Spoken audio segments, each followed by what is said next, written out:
My guest this episode is Pasha Esfandiary. Pasha was a very interesting guest. Pasha was actually a professional poker player before he went down the rabbit hole of real estate investing, and he's done everything in real estate from buying properties at auctions to uh, hillside development to flipping to now he's got a very successful company syndicating and buying mobile home parks and adding value to mobile home parks and to the guests and to the residents that live there.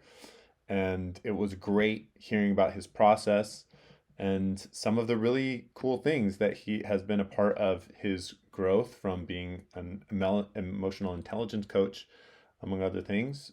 And yeah, he had a lot to share. It was a pleasure to talk to him. Hope you enjoy. All right, Pasha Esfandiary, thank you so much for coming on the Educated Investor podcast. I'm so stoked to talk with you about your journey. You've, yeah, from what I can see, you went from being a professional poker player to now you have around $350 million in assets under management. And yeah, really interesting story. So I'm excited to hear about the journey of how your career led you to where you are right now. But before we go on the journey, I'd love to hear just a brief overview of you describe what your business looks like right now. Sure. Well, thank you for having me on. Philip, really appreciate it. I do want to correct. I have about $100 million worth of assets under management right now. I've done about $350 million worth of transactions across my career so far. Oh, okay. So, um, Cool. At don't some want to. point in time, the money came in and Yeah, you exactly. were a part of the deals. Perfect. Basically, yeah. Okay, so where I'm at right now, I'm a co-founder of Evo Capital. I have two other partners in this, and so we specialize in only and strictly mobile home communities across the U.S., mostly in the Midwest, Mid-South. We have close to 22 to 24 parks under management at this point, and it's about 2,150 lots, all comprising of that portfolio. We do have a property management company within our organization, so we are vertically integrated. We have close to about, I don't know, 26, 25 full-time employees and a ton of other part-time employees. So the business has really grown pretty immensely in the last, I would say, we syndicated our first deal a little over 2 years ago, but we had been buying real estate, uh, you know, before that for about mobile home communities for about a year before that. So it's really taken off for us. Cool. Yeah. That is, yeah, I have so many questions that maybe we'll touch on later Okay. about really the property management aspect, Yeah. especially for mobile home parks. That's like the thing that people don't really talk about when they're looking at these like really great returns is how important property management is to making sure that Oh that yeah. works well. So, It's the uh, biggest piece of the puzzle. I will tell you right now, if you own a mobile home park community or really any property in general, the execution of the property management is just such a bigger piece to tackle. yeah. Cool. Well, yeah, we'll I'm sure we'll talk a lot about that. But yeah, you before you were in the real estate game, you were a professional poker player. Can you describe a little bit about that and how that even became a thing? Sure. So yeah, I definitely took a different path in my career and in my life. I think it always starts so that I always excelled at school. I picked up concepts really quickly, and I was always a gamer when I was growing up. So, but school ended up being very torturous and tedious for me. I think Mm, as we know now, there's different ways of learning, and being academic was not for me. To retain information and studious wasn't for me, but concepts and visual learning, and I could ace test here and there. So ace tests very well, but then it's the homework and all those stuff that really got me. So once I graduated high school and I went into a community college because you know uh, yeah, I went into a community college and I just realized very quickly on this wasn't for me. And I didn't really have a master plan or anything like that. I just knew that I didn't want to be here and I didn't want to spend my time and energy somewhere that felt torturous to me. Like I couldn't imagine it. So um, I had quickly left that uh, schooling career. And then at that time, my brother had won a really big poker tournament. This was about a 2004 range, and he won $1.4 million for winning this tournament, and Wow. he became very popular. And he continues to be one of the biggest names in poker as well, too, which is awesome. But at that time, being a naive, arrogant kid, I said my brother could do it, I could do it. And Hmm. so I started playing poker. I always played games anyways, and I picked up the game of poker really quickly. I just intuitively knew that when one person's acting a certain way, you have to act a different way to kind of maximize your potential. And then poker for me just took off. I mean, really, ever since I was almost 19 years old, I've been playing poker. And then when I was, 21, I went to Vegas and did well for being a 21-year-old into the World Series. And I just said, all right, there's something here. And I really went then a deep dive into poker and studied it and moved to Houston to go play. And then I was, for the next 5 or 6 years, traveled the world and played poker professionally until I really realized that it wasn't going to get me where I wanted to, even though I was making really great money for my age, right? Hmm. And so it was a hard decision to give up poker because then I would have to get into the real world of making money because it's poker's so easy come, easy go. So I had to take a few steps backwards, do an internship unpaid to learn how to do real estate flipping, and then I started my career there. I took my bankroll from poker and flipped my first home, and ever since then was hooked. Cool. Yeah. Yeah. Before, uh, yeah, I'd love to hear maybe if there's any skills that you feel like you developed in that space where you're constantly reading people, you're constantly making probabilistic bets, which in a lot of ways that's any kind of investing, and transfer that into real estate. Yeah. Like what was the crossover that you felt was like maybe a little more natural. Yeah, I think some things that I didn't think about when I first got into my real estate career that I now realize, like, wow, I'm really glad I played poker.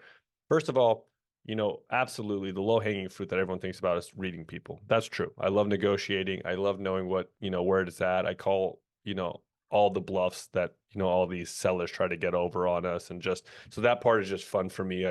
That's what you do. Poker's a game of incomplete information, while real estate's typically a game of complete information, and you can do all of that. So that's a fun part for me. But there are some things that set me pretty uniquely apart. Poker, to be a really good poker player, you have to learn how to adapt faster than your opponents. That sets a good poker player from away from somebody else. So in the real estate markets, what's beautiful about real estate compared to, like, let's say, the stock market is that the change happens slowly and the writing is always on the wall, and it usually takes about 6 months to catch up. So you have a runway to adapt and change to the cyclical needs of real estate, which is pretty amazing. Secondly, if you know anything about poker, there's a style of poker play that's called tight aggressive, which basically that means you're very conservative, but then when you are in a hand, you get very aggressive, right? And so Mm, that's kind of my style in business as well, too.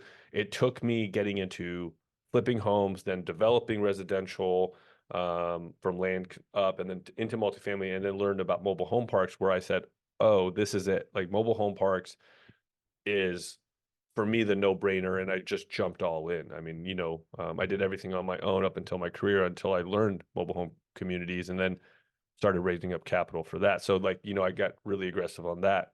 Another thing to think about is what I see a lot of people get in trouble in real estate is that they don't try to diminish their variability, right? And mm, so what I mean by that is there's other operators in the space that are in, do big multifamily and big mobile home communities like we do. And so they have a different model than us. And so we try to minimize our variability because, short-term pain can always happen. For example, interest rates just rose immensely, right? But with the strategy that we have and the way I look at things, I always think for, 10 years, 20 years down the line, you can get away from short-term variance. So the long-term thinking really helps me with that. And then, another low-hanging fruit is the educational piece. Like, to be good at poker, you have to study your opponents and you have to study what everyone else is doing. I think that's one thing that kind of sets me apart is that I am so studious and I learn from everybody else, without them teaching me. right? Mm-hmm. And so then I'll adapt that really quickly into our business. So one thing I always tell my employees, like I apologize if you want stability, because I am always changing and I will always be changing us for the better, right? Mm-hmm. So you have to get comfortable being uncomfortable with around me. So yeah, Nice.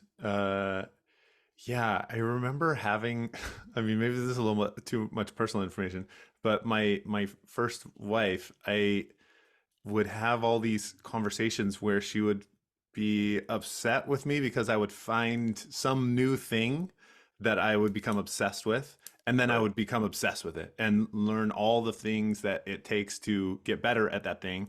And she'd be like, "Why are you always change? It seems like your interests are is always changing. Like I don't understand that, you know." And it went from this thing that seemed like a quirk to now in business it's like a superpower, you Yeah, know, where I 100%. get to learn from other people, and I yeah, just find out what other people are doing and how are they doing it successfully. And like the yeah, I mean the details of like raising money, for example, go from, you know, borrowing $200 from someone to $20 million or $50 million, and you can find so much if you have a curious mind. Yeah. Isn't that a beautiful thing though? Like, so, I always stated, that I used to, my ADD would always, get in the way of where I thought I wanted to go. But when you figure out that's part of being an entrepreneur, when you figure out that puzzle piece and you figure out how to excel your career and get to a point where you have immense gratitude for where you're at, you start to understand that everything about who you were and maybe that you thought you maybe had imposter syndrome or insecurities around actually is now your superpower, right? Totally. And so now, once I was a college dropout, I was like, oh man, it's my ADD. This is a crutch. And I had my, imposter syndrome around there. Now I realize, like, holy crap, I am so glad about the way my brain is. And I've learned how to control it. And I've learned how to take that energy and apply it to business and then run, faster than typical. So Yeah. it's really awesome. Yeah, I mean, on that same note, this idea of the only reason why you went down the journey of poker and eventually real estate was a certain amount of dissatisfaction that you had For with sure. this, with the way that the system is was set up. And I over the years I've thought like, ah, because I went the whole undergrad, grad school. You know, like I taught high school for 14 years Right. before I left, before my own dissatisfaction with, you know, being a cog in a machine Hmm. sort of forced me to change lanes. But there's a part of me that I was like, I if I actually had a lower tolerance for being in an environment that doesn't feel like it supports my life, I would have made some of these challenging decisions a lot earlier, you know? And so, yeah, I love this idea of, you know, what is your superpower, and maybe dissatisfaction with, you know, being in a classroom all day. That could be a superpower too. I think on just a more philosophy kind of standpoint of this is that I think, unfortunately, because society tells you one way or another what you should be doing, not should be doing, that we have forgotten to listen to our intuition. And I have been blessed with the fact that I have been very honorary about, if I don't like something, I don't like something. Right. Mm-hmm. And so that may rub some people the wrong way, but I try to do it as compassionate and as, as thoughtful as I can, but I don't have time to waste. And so when you really realize that time is the only commodity, yeah, money is great, but really money should only be used to buy more time in your life. And I think a lot Mm-hmm. of people get that the wrong way. And I just don't have time. I mean, we're in this suit one time, right? And so, and that's it. And it's finite and it passes up so quickly. So I don't have time to not do anything I don't want to do. I Yeah. think I've been pretty blessed with that. I very much resonate with that. It does bring to my mind this aspect of, we were talking before we started the podcast, how you through different personal development courses that you took, and you became an emotional intelligence coach, and that was part of your career, Yeah. as that led you in this sort of bridge between poker and the focus that you have on mobile home parks right now. Can you talk a little bit about what it means to be an emotional intelligence coach, what that meant for you, and how it applies to what you do now? Yes. Let me make this statement that okay, I believe that every human has the capability, well, I mean, within reasons, if there's mental illnesses or physical illnesses or whatnot, but within reason, to get the same results as everybody else does. I truly believe that. I believe there's so much education out there. I mean, I believe like what you're doing with this podcast, there's so much knowledge to be had now that you could really do anything. It's about doing things differently. It's about Mm, getting different results. When I transitioned from poker, you have to understand I was just really always good at games. So I did really well at poker. And that was great. But when you have, traumas from your childhood and you have unresolved issues from your childhood, making fast money when you're young is not the greatest thing to have happen to you, right? So, and I won't get into all that, but what happened at 26 years old, I joined a program and it was very deep emotional intelligence work. And I knew because of my long-term thinking that because of poker, that these feelings that I'm experiencing and this healing work that I'm doing in this different way of life, when I got in there, I need to make this my core foundation. And so, I also have, humans are just a set of patterns reinforced in childhood, right? And so, and if you believe that with me, then you know that you can change any other pattern in your life. It just takes more practice to do that. And so the emotional intelligence work, I had a mentor said, hey, if you really want to make this a part of you, you have to be in here for 2 years. I said, absolutely no problem. I'm in, right? Because I knew that if I gave up 2 years of my life for short-term success and money-wise, that for the rest of my life, I would have this foundation of who I really wanted to be. And so I did that. And what emotional intelligence coach really is at the end of the day, I actually believe a better term for it is a results-based coach, which I know everybody and their mom is a coach now, and I would argue that they shouldn't be coaches, but nonetheless, I regress on that. So results-based coaching, when it comes to emotional intelligence work, is that you have a goal, Philip. Okay. If I'm your coach, you have a goal. And we say, okay, here's your goal. Well, let's break it down. Let's break it down to small chunks. And you come to me and say, hey, I didn't do this one goal for 2 weeks in a row. And I say, Philip, what's actually going on here? What's the story? What's the conversation that you're having in your mind? And then what's the feeling you're having up here? Because what's happening is if you're not getting your goal, you're hitting a subconscious block. It's mm, not it's not that you don't want to do it or whatnot. If you really wanted that goal, there's a subconscious block that now I have to ask you enough clarifying questions for you to discover why you're feeling and what you're doing, and then how to get you across that subconscious block to have a breakthrough, right? And then now once you have that breakthrough, you have a different platform, a higher platform that you're operating on. And with the coaching, we keep stacking that upon each other. And what happens is it's the compounding effect of each win and going further and going further. So you'll get up to a certain wall, and then we'll coach you to get over it by understanding why and what the conversation and where that came from in your childhood or what's coming up for you. Because it's typically our subconscious blocks that stop us from getting the results that we actually want in life. yeah, but super interesting.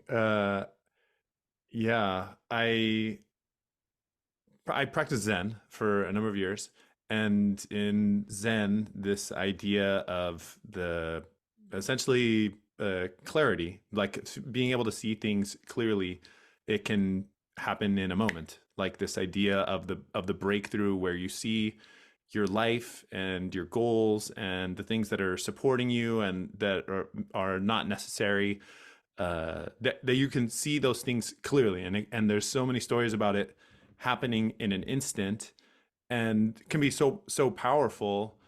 And the challenge that I see a lot of times is that people have these breakthrough moments, and then it becomes like a little thing they put in a box where they're like, wow, I remember when I had that breakthrough moment.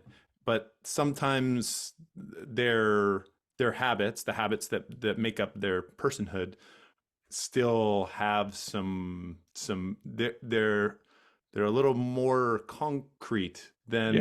than the feeling or the clarity that's experienced in a moment. What when you were doing the uh more emotional development coach work, what was your experience of either like yourself or supporting other people in having these moments of clarity but then getting the Yeah. results long term that support their vision? So, I mean, that's the power of having a coach. That's the power of having people around you that call you out, in my opinion, right? And you are the sum of the five people that you hang out with. You know, if your five best friends are lazy, listen, humans, we learn from each other. Have you ever seen a child stare at their parents and stare at their friends?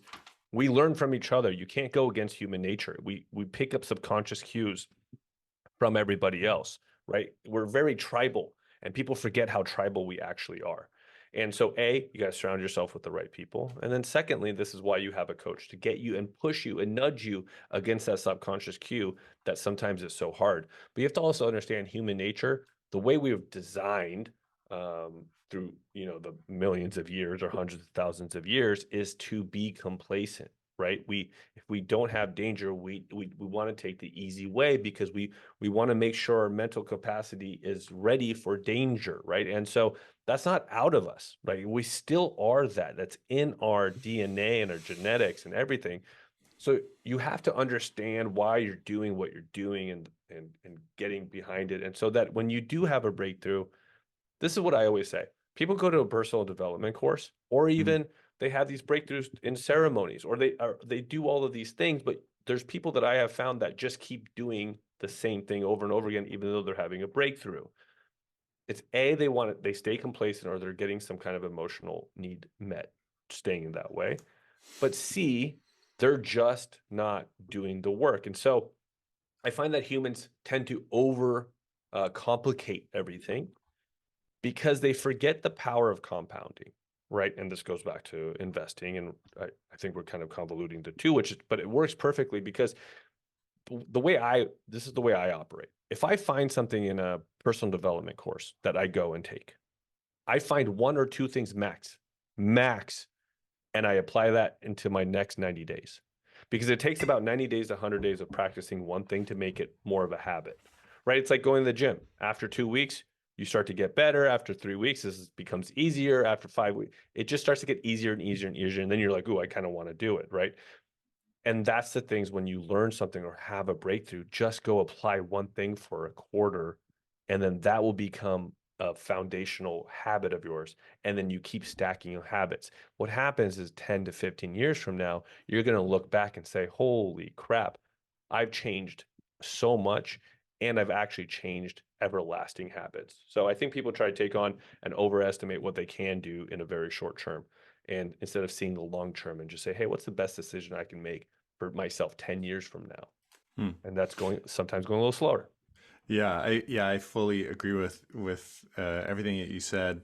It reminded me of something my wife says. She's a therapist, where someone will have some kind of thing that they is a habit or a pattern that they verbally they will say that they don't want to do, or they don't like that they do it, or they don't like that they feel it. And one of the things that I've heard her say many times is, in what way is this serving you? Yeah. In what way is in what way is it serving you now? Or did it serve you in the past, but it no longer serves you, Yeah. and I have a beautiful story to share about that. When I first got into the program, I don't want to be in there. My brother got me in. I was like, oh, I want to join the business one. He's like, you have to do this one to get to the business one. And I was like, I'm joining a cult. Like, it looked like a cult. I was like, this is stupid. what's the And name of the program? Sorry. it's called Choice. Okay. Okay. It's like a landmark, if anyone's heard of it, Yeah. but Yeah. on steroids. It's Okay. just a lot more intense. Cool. And so I walked in and, everyone's kind of talking about like, why the hell are they here? And I raised my hand as an arrogant 26-year-old and like, listen, I've read all the books and I don't want to be here. I want to be in then like the next course over. So I'm just taking this one. And this like She was so nice to all the other people who raised their hand, and she just looked at me straight in the eyes and she just said, "Bullshit, Pasha. Bullshit. You are Oh, exactly where you want to be because of every subconscious and conscious decision you've ever freaking made in your life. So whatever you're telling yourself is serving your story right now." And I just started bawling. I'm like, whoa. "You're right. Like you're so Whoa. right. You're so right." And then I was just instantly bought in. Yeah. Wow. That's awesome. Yeah. Yeah. Yeah. That's like, yeah. I mean, it's so interesting.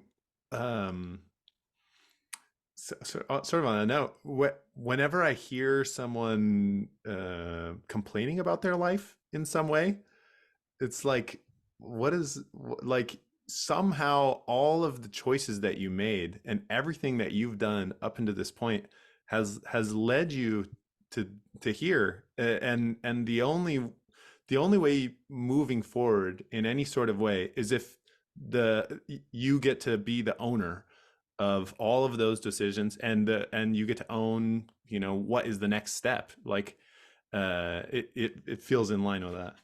Yeah. I mean, when you, the most transformational thing I think that anybody could do is just take responsibility.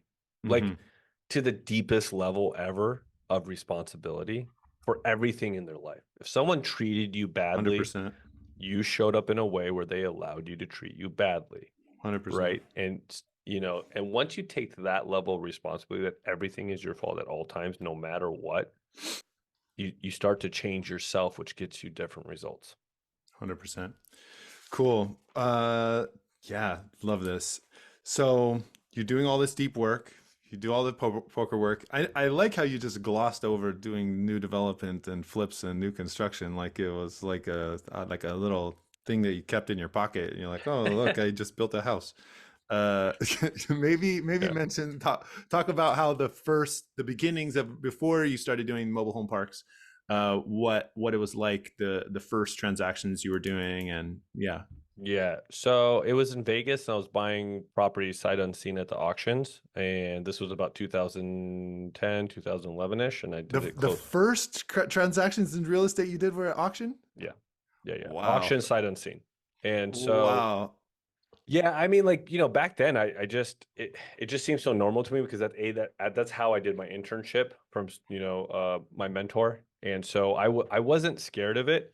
What I did know is that you got to play the numbers. And so he taught me really how to be super conservative on my underwriting. And so what I did is, I probably bid it on like 300 to 400 homes until I got my first one, right? But I was bidding on, anywhere from 10 to 25 a day. So it took a little while for me to get it. And I knew that anytime I would land something is I would have so much cushion built into my performa that it would be fine. And so again, I'm just a patient investor, right? And I just know with time I'll pick up deals. But once I got that one deal, which actually was a mobile home in a mobile home park community, um, I made my mistakes. I still netted $3,000, but I made all my mistakes. It was my first home. I mean, I knew what I was doing, but I kind of didn't at the same time. And you know, but I made 3K net. And so I said, this is it. Like, I love it. I don't lose money on my first deal. I can refine and I can get better every single deal. And then I just took that and I just bought some more. And I took, and I kept buying more and it kept turning into when I was doing about 3 or 4 flips a time in Las Vegas, which was pretty awesome. And built the systems and had the right crews and, had to learn all the things that I did. And then my wife wanted to move to LA to pursue her acting career. Um, and so when I flipped one home in Los Angeles and I just said, wow, I went from being a pretty big fish, a somewhat bigger fish in a kind of medium pond in Vegas to like a yuppie in a ocean in Los Angeles. And I flipped my first home, but the great thing was that the place where I flipped my first home was that it was in a way of path of progression.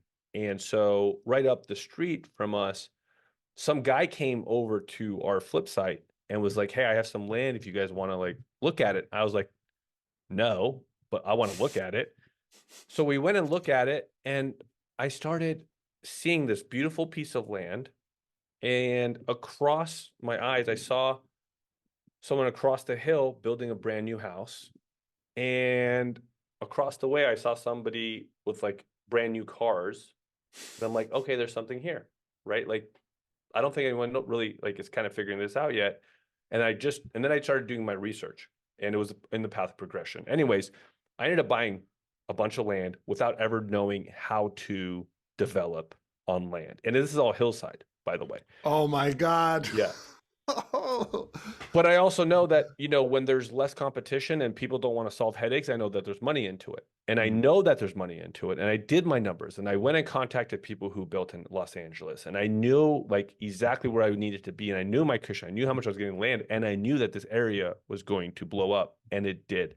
So I took all my money, bought a bunch of land, and started developing on those pieces of land. That land has quadrupled in the few years that I was uh, developing there, and that area just shot up by at least 30-40%. So it was an awesome time to get in. But towards the end of that, I started wanting to have a family, and I said, hey, I don't want to develop because it's like uh, a feast or famine, or I yeah. don't know the term. And I started buying some apartment complexes in Kansas, and I got some really good deals. And then I hired my two partners to overlook my shoulder, and they were experts. I mean, experts in mobile home communities. And they said, let's buy our first mobile home community. I was like, yeah, I don't want to. And they said, listen, this is a smoking deal. I started underwriting it. I didn't get it because I was coming through a multifamily lens. And then that we still bought it because they wanted to put up their own money, and I trusted them, and I took their teachings on how to underwrite it. I was like, okay, this makes sense now. We bought it. That one deal outperformed all of my smoking deals that I bought in Kansas. Hmm. And so I said, there's something here. And if I have a stigma on this, so does everybody else. I did. And I did. So I ended up doing an immensely amount of research, contacted everybody I knew, took every course that I could. And I just said, there's an opportunity here and we have to go all in. And that's what we did. So, because the opportunity won't be around for 5 to 7 years, in my opinion. Yeah, I am getting this. Well, first of all, I just want to highlight. It's so funny the all the things that you did first. The first things in real estate are like the quote unquote most difficult. Like Yeah. auction, like buying properties at auction. I mean, granted, it's 2010, so the different vibe, but but buying properties at auction, there you're like surrounded by sharks and a bunch of people that really know their numbers, and then doing hillside new construction Yeah. in Uh, LA. yeah. Like I'm sure that there's no shortage of people that would tell you you're an insane person for doing hillside new development, and it seemed like you got into a certain flow with doing it in LA. Yeah. I've never had, this is the thing. I've never been, once I've researched something and I know that I can make money and I see other people making money into it, Hmm. I, I, I know I can figure it out. Right. Yeah. And so, yeah, I mean, when I reflect back, like, yeah, maybe that was kind of dumb, and yeah, maybe that like whatever. But I just, what it is, what comes back to me is that I let my vision for myself guide me instead of the decisions in like the day to day, right? Mm. So everyone has a goal, right? And so what happens is like you have your starting point A, and there's a end goal Z, right? And so typically it's a pretty straight line. I mean, it's like not really, but when you elongate it out, it's a straight line. There's always a straight line to get to Z. But as humans, we like to complicate it and think about this way, and let's do this and that, this. We're really, the answer at the end of the day is just go straight line, just go do it, right? And so, I mean, do it with being responsible, right? I never put everything at risk. I didn't jeopardize my life and my wife's life and all that, Hmm. but I took some risks, and so, yeah, I guess reflecting back now, I'm just like, yeah, all right, interesting. Yeah. Yeah, yeah. Uh, yeah, and then sort of transitioning into the mobile home park conversation, the yeah, I do feel like just in the last like 4 years, the word is kind of out Yeah, unfortunately. on mobile home parks, where people are like, "Do you know how poorly people are managing these properties? Oh my God, there's such an opportunity to be a competent provider of a service to these people, and they will be extremely grateful, and the numbers just work at your entry price. And so, yeah, in one sense, it's like it's great because actually a lot of people are getting better conditions there in mobile home parks and this kind of stuff. Um, but hindsight is 2020. I'd love to be investing in mobile home parks about 7 years ago. But yeah, how has been that journey to focusing on mobile home parks, and how are you seeing things change? Yeah, good question. So there's still opportunity, by the way, Philip. Mm-hmm. I will say that I think a lot of people, the cat's out of the bag about mobile home park communities and people want to get in. Unfortunately, and I just gotta say this, it eats me up because we buy a lot of properties from people who come into real estate or mobile home communities and think they can manage the properties. And these are, I'm talking about, these are big operators in multifamily and they have systems and this and that. They don't know how to run up, like they do not know how to operate a mobile home community. And what happens is a lot of times you bring on investors or you bring on money or and outside money to purchase these homes with you or these parks with you, and they don't know how to operate. And the brutal thing about this sector is that there are a lot of operators who don't improve the conditions and just Mm-hmm. jack up the rents. Because the thing about mobile home communities is that you have such a sticky tenant base that they own the home and they can't really move out. I mean, it doesn't happen in practice. So that's the ugly side of mobile home park communities, in my opinion. And we often buy properties from people who don't know what they're doing. They just jack up the rents on people. Like we really actually go in there and fix up the streets and the lights and the landscaping and the skirting and kick out bad tenants. We really do make the community a lot better, which I know a lot of operators say they do, but they actually don't, which actually is, something I'm quite passionate about. It kind of destroys me. And then a lot of operators will jack up the rents whatever they want, 100%, 200%. It's just mind blowing. So there's an ugly side to it all. But if you are a good operator and you can come into this business, the numbers are there. They're better than multifamily. Yeah, you are improving people's lives. And there is no other sector of commercial real estate where the supply is dwindling and the demand is increasing. Unfortunately, in our economy, we're going to keep printing money and inflation is going to keep happening and the middle class is going to keep getting squeezed. And so the demand for our product keeps growing every single year that we're in this sector. The demand just keeps increasing every single year for our properties and our homes. Um, and when I first got into it just 3 years ago, we were buying from mom and pop sellers left and right. And now, because of the craziness that happened in 19, 20, 21, where people were just buying everything, cap rates were super compressed throughout the sector of real estate. A lot of operators got into mobile home communities because of that. Now, our opportunities, because interest rates are so high and mom and pop sellers aren't selling, are those same operators who don't know how to run the communities are who we are buying from, Hmm. who have just not done much to the park. They've done some improvements, they've done some rental increases, but they don't know what they're doing. They don't know how to deal with it. They don't know how to deal with the day to day like we do. Yeah, can you speak a little bit more about what yeah, what are, I mean, you did mention some specifics, but like what are some of the things that you're like mistakes that you're seeing that people are making on operations and like yeah, how are you guys able to bring something different? So, I think something that a lot of operators do that I see very naively done is they just want to get anybody in, right? And so Uh-huh. I mean, they just get anybody in, which doesn't really better the community, right? Because and then also how to uh, essentially what you want to do. The first thing you want to do is attract a better tenant sometimes, right? In these parks, it depends on these. You want to go and beautify the park. So a lot of them will do, maybe they'll do the roads if we're lucky, right? But then they won't do the landscaping. So then they're always having to deal with a Oh. lot of landscapers and then they have to deal with a lot of bushes.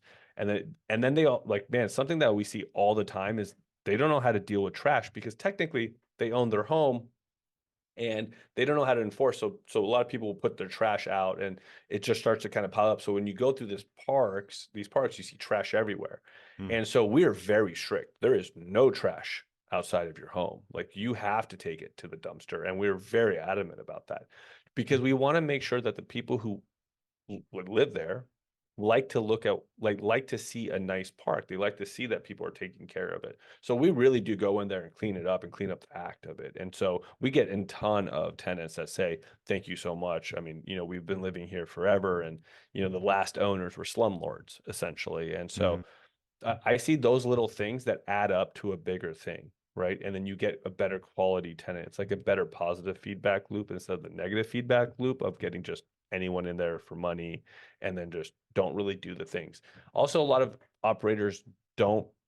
So one thing we do, even though they technically own the homes, we'll potentially most of the time do the skirting for them. The skirting is like that bottom kind of footing across the mobile home. We'll do that for them to beautify the park, and we'll help our tenants out, as much as we can. It's their home at the end of the day, with maybe a power wash, with the cleaning, so that we can help the park overall appearance and the curbside appeal alongside with, trimming the landscaping and doing all that.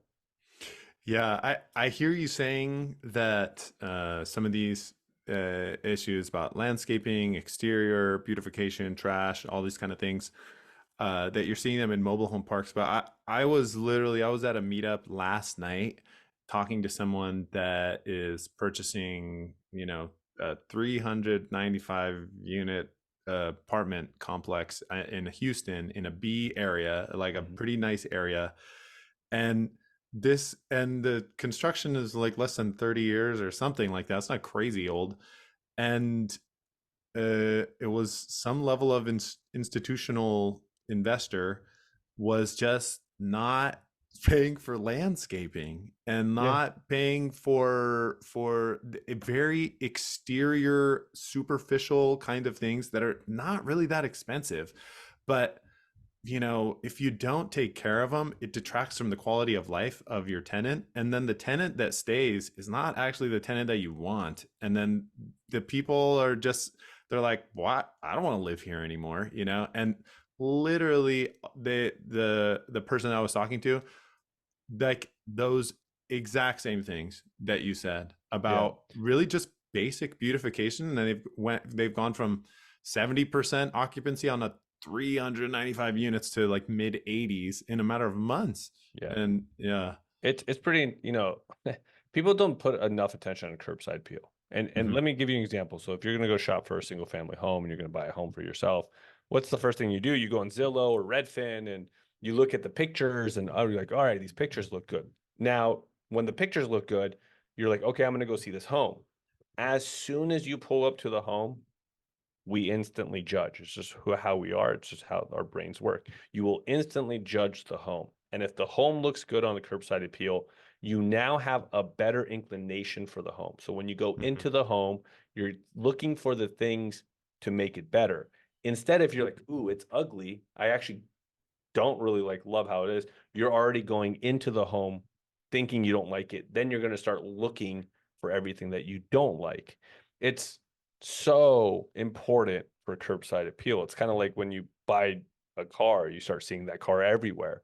If you're already going to go into a home or into a park or into a community or an apartment complex and you automatically see trash everywhere and it's not clean, you're It's the not going to most get the right obvious tenant. thing. It's the most But obvious thing. You're not going to get the right tenant. yeah. I personally have an apartment complex in Wichita, Kansas. As a I have a few in Wichita, Kansas. And so my property manager was doing great at all the other properties, and I secret shopped them, a few months ago. And when I went to that park, I was appalled. Honestly, appalled. There was trash everywhere, everywhere. I was livid, and I ripped into her. I'm going to be candid. First of all, how the hell are you the property manager and you haven't gone there for the last month? And then secondly, how do you let the tenants deal with all this trash everywhere? Right. And so I have been on her ass about it. Maybe I shouldn't say on the podcast, but whatever. You I've can been on say her ass whatever you about it. want. And the whole park looks completely different. We had cleaned up the Wow. trash and we went from 71% occupancy now to 85% occupancy within 3 months, Oh my God. because she kept saying no one wants to move in, no one wants to move in, no one wants to move in. And I said there is so much demand for low income housing. I do not understand what you're saying. This doesn't compute with me. And it's those little things of picking up the trash, beautifying it, curbside appeal, Hmm. and how to treat your tenants, right? And 100%. when they first come in, they're automatically judging you, right? So when and then we audited how the process of getting a tenant in, how fast do you respond to them, and all that. These things matter. Hmm. I love that you secret shop this Of property course. that you've owned for a while. Yeah, yeah, I could totally. Yeah, I mean, I guess, yeah, the challenges, that at the number of units that you have, I guess, creating a way to, I guess you pay people to secret shop for you, because Yeah. once you have the number of units that you have, it gets it's not really feasible to be visiting them as often, and like watching the managing the managers, starts to Yeah. look different. This is the beautiful thing about result. I mean, this kind of ties back into results-based coaching. This is what I love about real estate. The numbers will not lie to you. The numbers will not lie to you. How many move-ins do we have? How many leases do we have pending? How many Yeah. people have viewed the property? What's our NOI? And it all tells a story. And I know that it should be higher, and I know where we should be at. So I just said there's something's wrong here, right? Whatever I'm being told is not right because the numbers never lie. So yeah, I personally went over there and secret shopped it. Now, I mean, I have a secret shopper that goes every few weeks. Nice. That sounds like good advice for any business owner, Yep. honestly. As opposed to, yeah, coming up with whatever excuse. It's like, if you're not getting the result that you envisioned in your business plan, then there's something that's off about your execution or your business plan, and, give yourself an honest look at what that could be. And it might be something that you're doing or someone that you've entrusted to work for you. So, cool. I'd love to hit you with some final quick fire questions Sure. to end us off. But yeah, this has been awesome. Thank you so much, Pasha. I really appreciate your time. Um, oh, okay. Having done auctions and Hillside new construction, what's the most amount of money you've lost on a deal? Um, so I would say that I've sunk a lot of money into a deal, Hmm. but the beautiful thing about real estate is that if you hold long enough, you typically can make it back. So Hmm. there is one deal that I still have that's ongoing from my Hmm. development days, and I've sunk close to about $800,000 into that deal. Okay. So But you're able to hold it. I'm able to hold it. I'm going to build on it. I'll make a tiny bit of money, but for the pain and anguish for the last 7 years of my life and being Yeah. sued 100 Oh my. freaking times Oh for it. no. Yeah. One of my neighbors is a very litigious lawyer himself and does Oh. not want any construction Oh in my this God. area. So I have been sued by him personally 4 times. Oh my God. Yeah. So, Wow. it's, crap like that. But yeah. It's not fun. Yeah.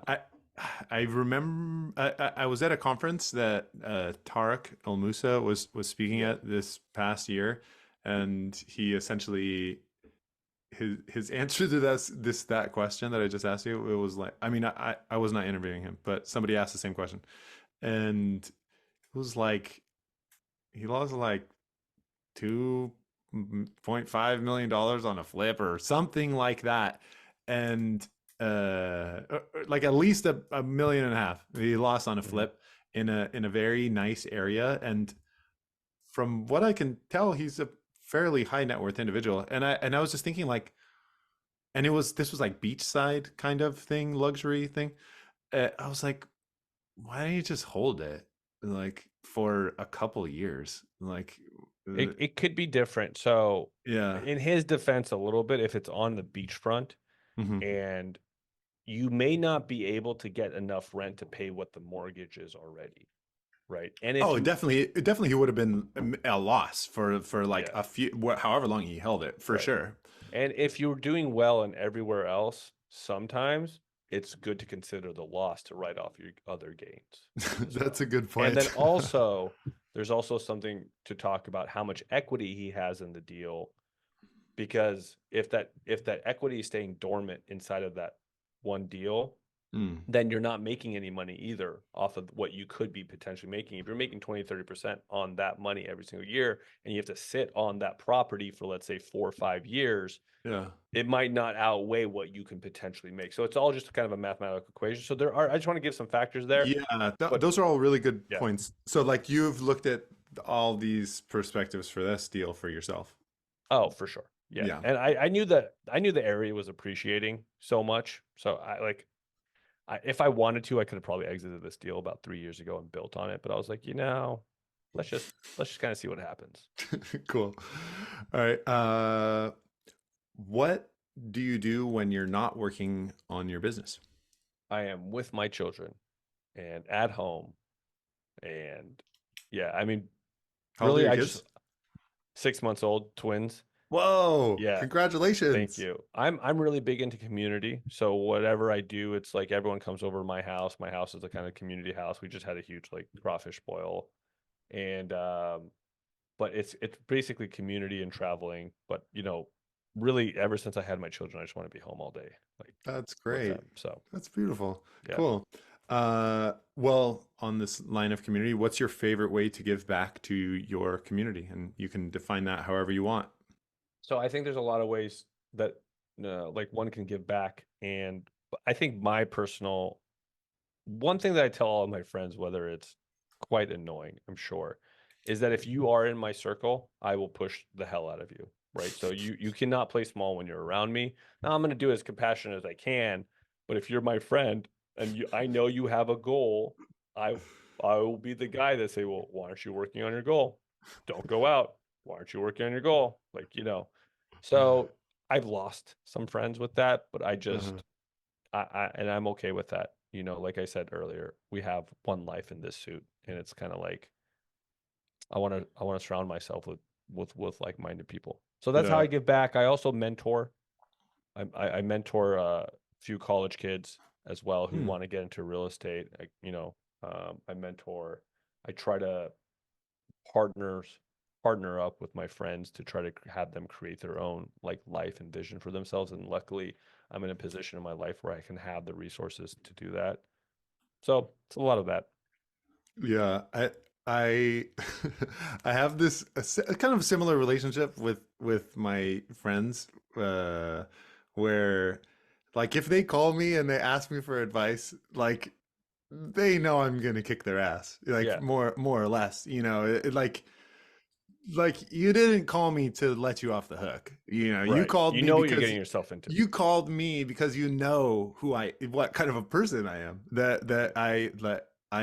Yeah, that I can see the potential for what people can do in their Yeah, life. And then so it's like, well, yeah, do you want to pass? Like that's not why you called me. right.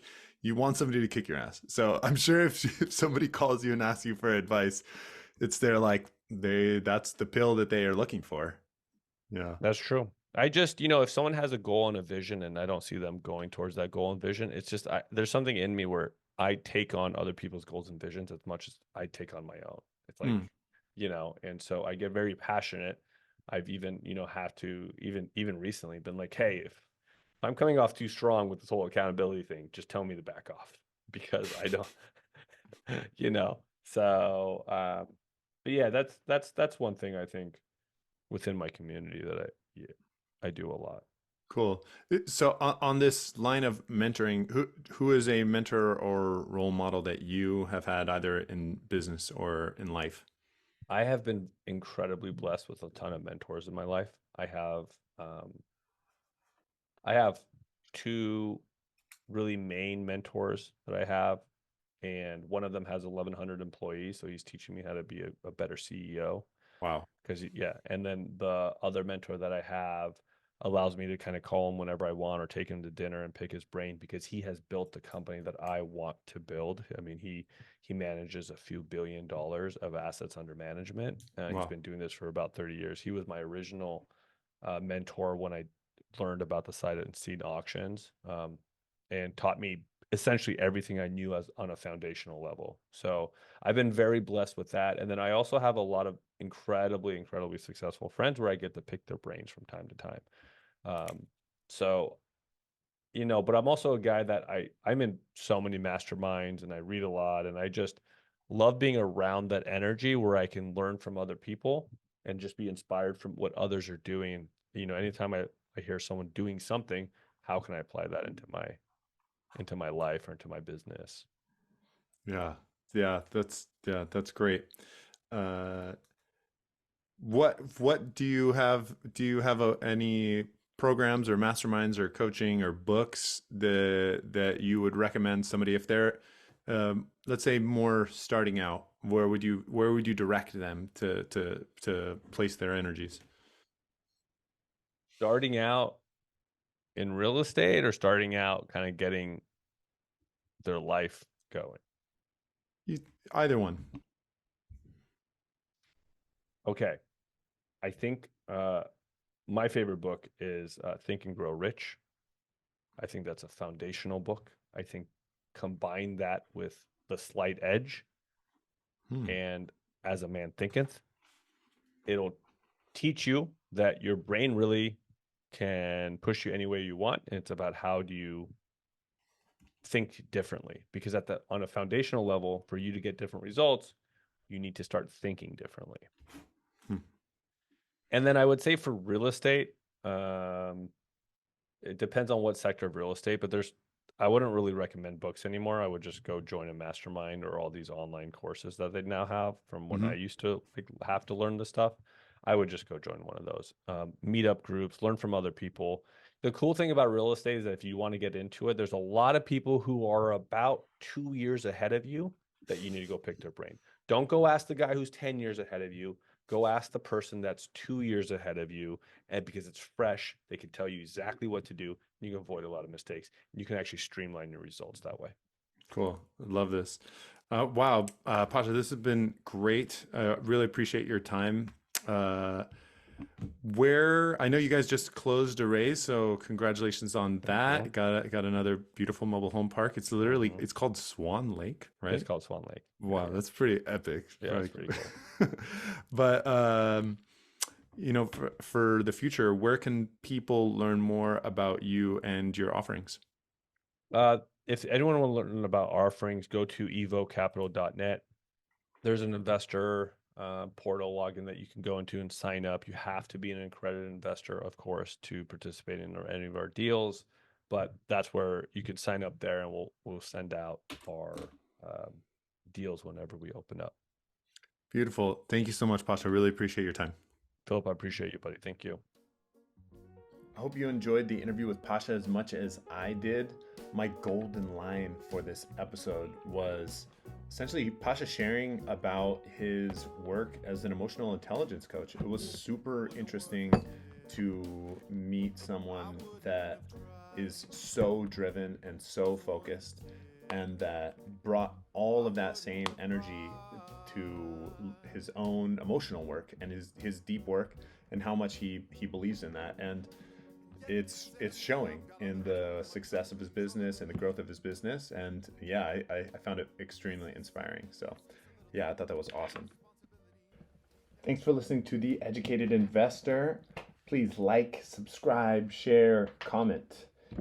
We appreciate your listen and hope your own journey is filled with growth, learning, and boundless success. Ciao. Say who stops you from your dreams. I know that it's just me. Oh, I can't live this way and feel this way, but my friend, we've all got bills to pay. Oh, I can't